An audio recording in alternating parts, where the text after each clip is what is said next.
மொழியறிவோம் பகுதியில் இந்த ஒற்று மிகும் இடங்கள் என்ன, மிகா இடங்கள் என்ன, இதை பற்றி பார்த்துக்கிட்டு வரோம்.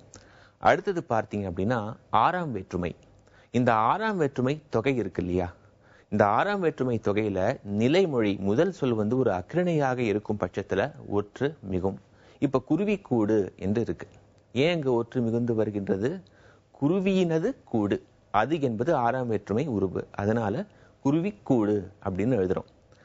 இந்த ஆறாம் வேற்றுமை விரி இருக்கு இல்லையா, இந்த ஆறாம் வேற்றுமை விரிந்து வரும் பொழுது அங்க ஒற்று மிக கூடாது. இப்போ உதாரணத்துக்கு எனது பேனா என்று எழுதும்போது எனது பேனா என்று எழுதக்கூடாது. இன்னொரு முக்கியமான ஒரு விதி என்ன அப்படின்னா, இந்த ஆறாம் வேற்றுமை தொகை இருக்கு இல்லையா, இந்த ஆறாம் வேற்றுமை தொகையில முதல் சொல் அதாவது நிலைமொழி ஒரு உயர்திணையாக இருக்கும் போது ஒற்று மிகாது. இப்ப கண்ணகி கூந்தல் அல்லது கண்ணகி கண் என்று இருக்குன்னு வச்சுக்கோங்க. கண்ணகி இனது கண், அது அந்த இடத்துல ஒற்று மிக கூடாது. அடுத்தது பார்த்தீங்க அப்படின்னா ஏழாம் வேற்றுமை. இந்த ஏழாம் வேற்றுமை உருவும் பகனும் உடன்தொக்க தொகையில் ஒற்று மிகுந்து வர வேண்டும்.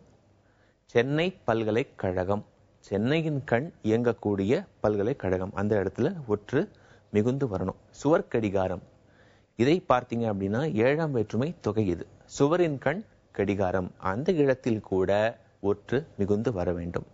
கடைசியாக பார்த்தோம் அப்படின்னா எட்டாம் வேற்றுமை இருக்கு. இந்த எட்டாம் வேற்றுமை என்பது விழித்தல், அதாவது ஒருவரை கூப்பிடுதல். ராமா கேள், நண்பா கேள் அப்படின்னு சொல்லும் போது நண்பா கேள் என்று எழுதுவது தவறு, அந்த இடத்தில் ஒற்று மிகாது.